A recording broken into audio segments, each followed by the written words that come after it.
সারাদিন রোজা রেখে ইফতারিতে যখন অনেকের আছেন ভাজা পোড়া খেতে পছন্দ করেন না বা ছোলা বুট খেলে অস্বস্তি হয়, পেট কষা হয়ে যায়, তারা এই রেসিপিটা ফলো করে দেখতে পারেন। তাদের জন্য আমার আজকের এই রেসিপি।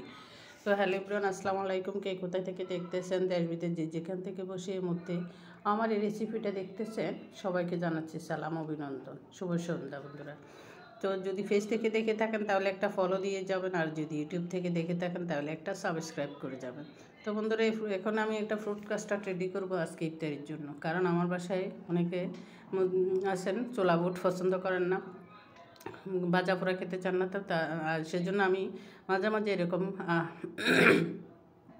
ছোলা বুট না করে এরকম অনেক কিছু করে থাকি।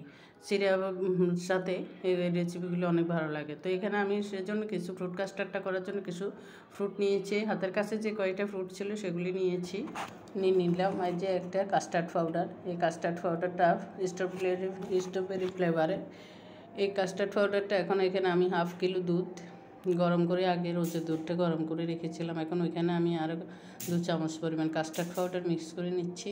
আর দিয়ে দিচ্ছি পরিমাণ মতো চিনি। চিনিটা আসলে রুচির উপরে, কেউ বেশি খায় কেউ কম খায়, আমি কমই দিলাম। আর এখানে দিয়ে দিচ্ছি 1 চিমটি লবণ। লবণ ছাড়া আসলে মিষ্টি জাতীয় ফ্রুট কাস্টার্ড বলেন, ডেজার্ট বলেন, যাই বলেন, ওগুলি খেতে ভালো লাগে না। তো এখন এই কাস্টার্ড পাউডার আর মিল্ক মিশ্রিত এটা একটু গরম ফুটে ওঠার পর আমি এক সাইডে রেখে দিব ঠান্ডা হওয়ার জন্য। আর এদিকে আমি ফ্রুটগুলিকে ভালোভাবে ধুয়ে নিয়ে তারপরেই কেটে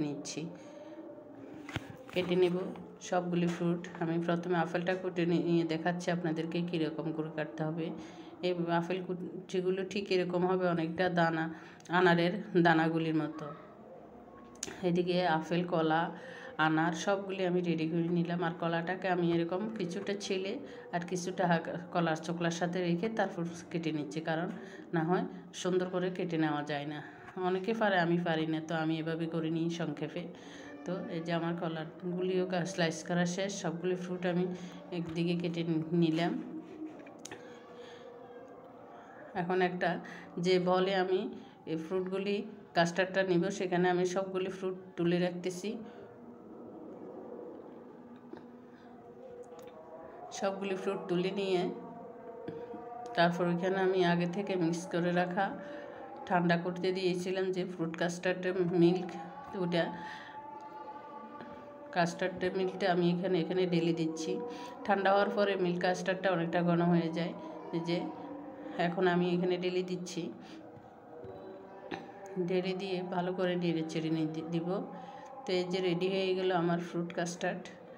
হেলদি, সারাদিন রোজা রাখার পরে ইফতারিতে এরকম একটা ফ্রুট কাস্টার্ড ইফতারিতে, তাহলে শরীর মন সব জুড়িয়ে যাবে, একদম ঠান্ডা হয়ে খেলে আর ভালো লাগে। এখন আমি ফ্রিজনটা আসলে অত বেশি শীত না আবার গরম না, সেজন্য আমি ফ্রিজে রাখি নাই।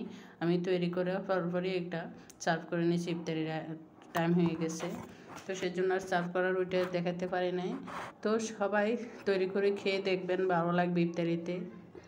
সবসময় যে ছোলা বুট ভাজা পোড়া খেতে ভালো লাগে তা না, মাঝে মাঝে এরকম করে তৈরি করে খাওয়া যায়, খেয়ে দেখবেন। তো বন্ধুরা, যে যেখান থেকে বসে দেখতেছেন সবাই আমার যদি ফেস থেকে দেখে থাকেন তাহলে একটা ফলো দিয়ে যাবেন, আর যদি ইউটিউব থেকে দেখে থাকেন তাহলে একটা সাবস্ক্রাইব করে যাবেন।